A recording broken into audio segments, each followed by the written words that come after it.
रंगा यांची कार्यशाळा वर्कशॉप सुरू होणार होती आणि त्या वर्कशॉपची सुरुवात या 2 नाटकांनी झाली. मी पार्टीविषयी बोलते. पार्टी तुम्हापैकी बऱ्याच जणांना माहित असेल, अगदी सोपा विषय, तरुणाईचा. कॉलेजच्या होळी, मी काय म्हटलं, पार्टी नाही रे, होळी, होळीबद्दल.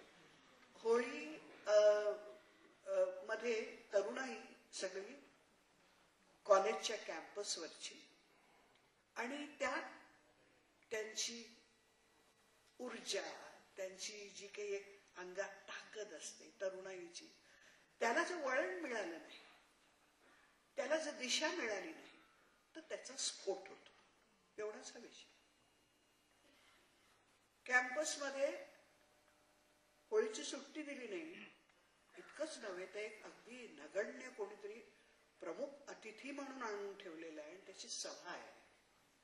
ती सभा ही मुलं उधळून टाकतात आणि उधळल्यावर त्यांना आपला जोश काय करावं त्याचं कळत नाही आणि वासराचे कसं कानामध्ये वारा गेला की ते उंडारतं, तसे ते करायला लागतं. आणि त्यात आपल्याच पैकी एका मुलाला लुगडं नेसवतात, त्याची मिरवणूक काढतात. तो मुलगा आपल्या खोलीत जातो आणि आत्महत्या करतो. सगळेजण धाडकन जागे होतात. एवढाच विषय.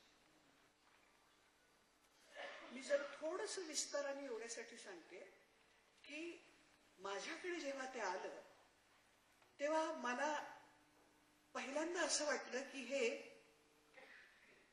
सामूहिक नाटक आहे.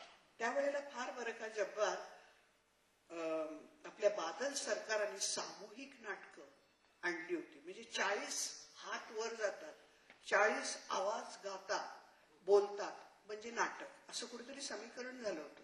आणि एक काळजी वाटायला लागली होती की नटमंडळींचं काय होणार. त्यावेळेला हे नाटक